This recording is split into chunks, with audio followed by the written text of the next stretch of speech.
NEET paper leak के मामले में आरजेडी ने केंद्र सरकार पर बड़ा हमला बोला है और साथ ही पटना पेपर लीक के आरोपी संजीव मुखिया को लेकर बिहार सरकार को घेरा है। मनोज झा ने नीतीश कुमार के साथ संजीव मुखिया की पत्नी की तस्वीर शेयर की है और दावा किया है कि संजीव मुखिया की पत्नी जेडीयू से चुनाव लड़ चुकी हैं और नालंदा की रहने वाली हैं।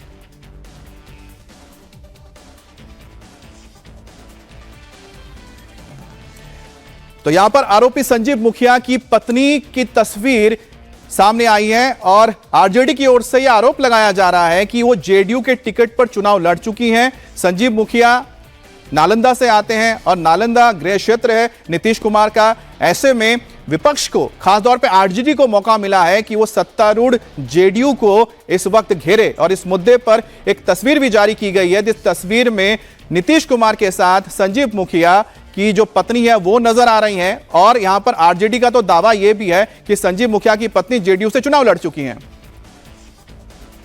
संजीव मुखिया ये कौन है, इसके लिए रॉकेट साइंस के ज्ञान की जरूरत नहीं है। मैं आग्रह करूंगा अपने साथियों से तस्वीर दिखाएं। महापुरुषों के साथ तस्वीर है। इनकी पत्नी जदयू की बड़ी नेत्री हैं, चुनाव लड़ चुकी हैं। ये आपके समक्ष तस्वीर है। मेरे दोनों साथी आपको दिखा रहे हैं। कई बड़े बड़े नेताओं के साथ, कितनों के नाम लो। मैं ये कहना चाहता हूं, जो किंग पिन है उसको प्रोटेक्ट करने की कोशिश क्यों हो रही है, उसके बेटे को प्रोटेक्ट करने की कोशिश क्यों हो रही है। अमित आनंद जी का, बिहार के उप मुख्यमंत्री, वो तस्वीर भी दिखाई इन्हें। एक उप मुख्यमंत्री, क्योंकि दूसरे उप मुख्यमंत्री इनके साथ कंपटीशन में कुछ भी अशोभनीय अश्लील तर्क गढ़ रहे हैं, उनको भी कहते हैं कि जरा इस बात का ध्यान रहे कि आपके धर्मेंद्र प्रधान जी क्या कह रहे हैं, सीबीआई क्या किस दिशा में जा रही है। और ये तस्वीर है। तो यहां पर आरजेडी की ओर से तस्वीरें दिखाई जा रही हैं और देखिए तेजस्वी यादव के पीएस का नाम जैसे ही पेपर लीक के मामले से जुड़ा, उसके बाद आरजेडी ने भी यहां पर एक तरह से पुलिंदा खोला है। देवेंद्र, संसद में मुद्दा उठेगा और जब मुद्दा उठेगा तो अगर सत्ता पक्ष ये कहेगी कि यहां पर तेजस्वी के जो पीएस हैं उनका लेना देना या फिर उनके ताल्लुक है पेपर लीक गैंग के मुखिया के साथ, तो वहां पर यहां तस्वीरें दिखाई जाएंगी जिसमें नीतीश कुमार के साथ तस्वीरें दिखाई जा रही हैं नालंदा से संजीव मुखिया की पत्नी का। ओवरऑल अगर सरकार की रणनीति की बात करें अमित, तो कोशिश ये की जा रही है और उसके लिए प्लानिंग की गई है कि शिक्षा मंत्री धर्मेंद्र प्रधान नीट के पूरे मामले को, पेपर लीक के पूरे मामले को लेकर सदन में अपना बयान देते हैं, बशर्ते चेयर इस बात की अनुमति दे। और दूसरी तरफ आपकी रणनीति आप देखेंगे बाद कहा जाए कि चर्चा का प्रधानमंत्री तो परीक्षा के मामले में उन्हें बोलना चाहिए कहते हुए कुछ शिक्षा मंत्री के बयान। तो देवेंद्र, आपके ऑडियो में थोड़ी सी दिक्कत आ रही है, उसको आप चेक करवा लें। लेकिन जो तस्वीरें आप देख रहे हैं यहां पर मनोज झा सांसद हैं आरजेडी के, उन्होंने यहां पर तस्वीरें दिखाई हैं और तस्वीरों में आप देख सकते हैं कि उनकी कोशिश है। इसमें आप सम्राट चौधरी की तस्वीर है, नीतीश कुमार की तस्वीर दिखाई जा रही है।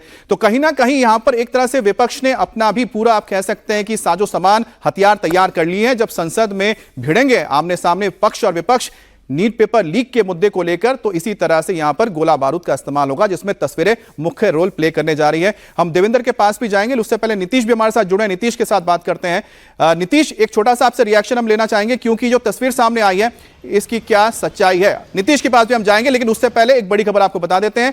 नीट एग्जाम में गड़बड़ी को लेकर मचे बवाल के बाद सरकार एक्शन में आ गई है और नीट समेत कई परीक्षाओं में गड़बड़ी के बाद सवालों के घेरे में आए एनटीए में सुधार के लिए गठित कमेटी आज पहली मीटिंग करने वाली है और शिक्षा मंत्रालय की 7 सदस्यीय हाई लेवल पैनल आज एनटीए के कामकाज की समीक्षा कर सकती है। कमेटी के 2 महीने के अंदर ही इसे रिपोर्ट सौंपनी है। तो आज सुप्रीम कोर्ट में भी नीट के मामले पर सुनवाई होगी। याचिका में नीट पेपर को रद्द करने और मामले की जांच कराए जाने की मांग है। तो दिल्ली हाई कोर्ट में भी आज नीट से जुड़ी एक याचिका पर सुनवाई होनी है। वहीं रविवार को हुए नीट के री एग्जाम में 1563 छात्रों में से आधे छात्रों ने एग्जाम नहीं दिया है। करीब 750 छात्र इसमें से नदारद रहे हैं और ये वही छात्र हैं जिनको नीट में एग्जाम में ग्रेस मार्क्स दिया गया था। और इधर सीबीआई ने नीट पेपर लीक के और गड़बड़ियों की जांच को लेकर पहले एफआईआर दर्ज की है। तो जांच के लिए 2 टीमें गुजरात और बिहार रवाना हो चुकी है। वहीं गुजरात के गोधरा में एग्जाम सेंटर मैनेज करने और पटना में पेपर लीक के मामले की जांच के लिए दोनों ही सरकारों ने नोटिफिकेशन जारी कर जांच का जिम्मा सीबीआई को सौंप दिया है। इधर बिहार पुलिस की ईओयू ने नीट यूजी के मामले पर बड़ा खुलासा करते हुए पकड़े गए आरोपियों के बयान को आधार बनाकर दावा किया है कि पेपर लीक के मामले में अंतरराज्यीय गिरोह का हाथ है।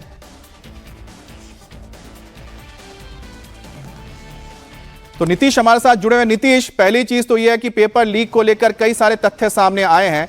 दूसरी बात यह है कि जिस तरह से तेजस्वी यादव और उनकी पार्टी ने तैयारी की है और तस्वीरों के साथ वो तैयार बैठे हैं, ऐसे में यह मुद्दा संसद में गरमाएगा। ऐसे में जो सत्ता पक्ष है उसके लिए कितना मुश्किल होगा इन तस्वीरों को लेकर जवाब देने का। सच्चाई क्या इन तस्वीरों की?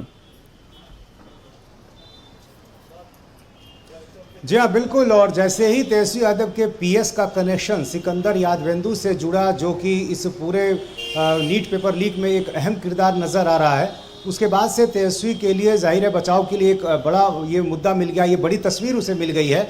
और उसमें सम्राट चौधरी के साथ पहले एक तस्वीर आई, अब आरजेडी ने जिस तरह से नीतीश कुमार के साथ तस्वीर साझा की है, वो महिला जो है संजीव मुखिया की पत्नी है, ये सही बात है।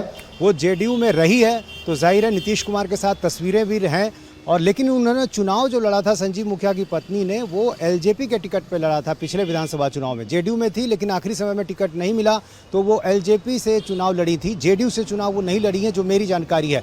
लेकिन फिर भी चूंकि संसद का सत्र शुरू हो रहा है और ऐसे में चूंकि नीट पेपर लीक का मुद्दा जाहिर है संसद में छाया रहेगा, आरजेडी पर हमले होंगे, इसलिए ठीक पार्लियामेंट शुरू होने के पहले आरजेडी की तरफ से अपने बचाव में कहें या उसके जवाब के तौर पर ये प्रेस कॉन्फ्रेंस की गई है और उसमें तस्वीरों की बात रखी गई है। जाहिर है जेडीयू को भी जवाब देना होगा कि आखिर संजीव मुखिया की पत्नी कैसे जुड़ी हुई है आपकी पार्टी से।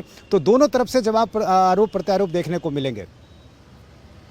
जी बिल्कुल नीतीश, ये बहुत ही एक चुनौतीपूर्ण कह सकते हैं कि सत्ता पक्ष ले रहने वाला है कि इन तस्वीरों को लेकर वो किस तरह से काउंटर करते हैं। देवेंद्र, आप अपनी बात अब पूरी कर सकते हैं, क्योंकि अब सरकार के लिए इन तस्वीरों को लेकर जवाब देना और इस पूरे मामले में अपने आप को बचाना बड़ा मुश्किल रहने वाला है विपक्ष के सामने। सरकार के रणनीति में पेपर लीक मामले। अच्छा नीतीश, तो नीतीश कुमार के लिए अब तो जवाब देना बड़ा मुश्किल होगा, लेकिन साथ ही साथ आपको बता दें कि जो सत्ता पक्ष है उसने भी अपनी तैयारी की है, उस पर भी हम आगे बात करेंगे कि आखिरकार किस तरह से इस पूरे मामले में सरकार टैकल करने जा रही है विपक्ष को। बहरहाल नीट पेपर लीक के मामले का बिहार के बाद अब महाराष्ट्र से एक तार भी जुड़ता हुआ नजर आया है। पेपर लीक के मामले में महाराष्ट्र एटीएस का बड़ा एक्शन हुआ है। लातूर के शिवाजी नगर पुलिस स्टेशन में 4 लोगों पर मामला दर्ज किया गया है। इस मामले में कल जिला परिषद स्कूल के 2 शिक्षक संजय तुकाराम जाधव और जलील उमर खान पठान से पूछताछ हुई थी। कल एटीएस ने दोनों शिक्षकों से पूछताछ करके उनको छोड़ दिया था, लेकिन रविवार रात को लातूर के शिवाजी नगर पुलिस स्टेशन में मामला दर्ज करते हुए जलील उमर खान पठान को फिर से हिरासत में लिया गया है। तो अब जो ये पेपर लीक का जो पूरा मामला है, अब सोचिए कि बिहार गुजरात होते हुए कहां पहुंचा है। ये पहुंचा है इस वक्त महाराष्ट्र के लातूर में। और इस बात को भी ध्यान रखना चाहिए कि हजारीबाग से भी तार जुड़े हैं। जो ओएसएस स्कूल है वो हजारीबाग झारखंड में है।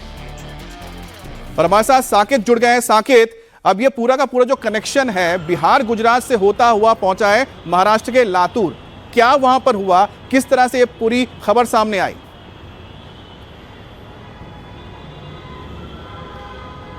देखिए अमित, एक बात तो बिल्कुल साफ है कि जिस तरह से लगातार ये जो कनेक्शन जुड़ता हुआ नजर आ रहा है, ये बिल्कुल साफ है कि जो जांच एजेंसियां हैं उनका काम बढ़ता हुआ नजर आ रहा है। क्योंकि जैसा कि शुरुआती दौर में बताया जा रहा था कि इस मामले में ये पूरा पेपर लीक आइसोलेटेड है, जिस तरह से लगातार लिंक्स जुड़ रहे हैं और जांच एजेंसियों का दायरा बढ़ रहा है, उससे ये साफ हो चलता है कि कहीं भी ये नज़र नहीं आता कि ये आइसोलेटेड पेपर लीक था। महाराष्ट्र में अब ये कनेक्शन लातूर तक पहुंच चुका है। मैं आपको बताऊं कि कल जिस तरह से जिला परिषद के 2 शिक्षकों से पूछताछ हुई थी, उसके बाद एटीएस ने आज 4 लोगों के खिलाफ जो है वो एफआईआर दर्ज की है। अब शिवाजी नगर पुलिस स्टेशन में एफआईआर दर्ज करने की जरूरत क्यों पड़ी, तो मैं आपको बताऊं, सेंट्रल जांच एजेंसियों के जरिए जो इनपुट्स मिले थे उनके आधार पर 2 शिक्षकों को पूछताछ के लिए केवल बुलाया गया था कल। और उसके बाद जब इस मामले में जांच आगे बढ़ी तो कुछ जो जानकारियां मिली, खासतौर पे एटीएस ने जब पूछताछ की तो पता चला कि उनके पास से कुछ व्हाट्सएप चैट्स मिले हैं जिनमें उन्होंने बच्चों के हॉल टिकट मंगाए हैं और उन्होंने वादा किया है कि पैसों के जरिए उन्हें पास कराया जाएगा।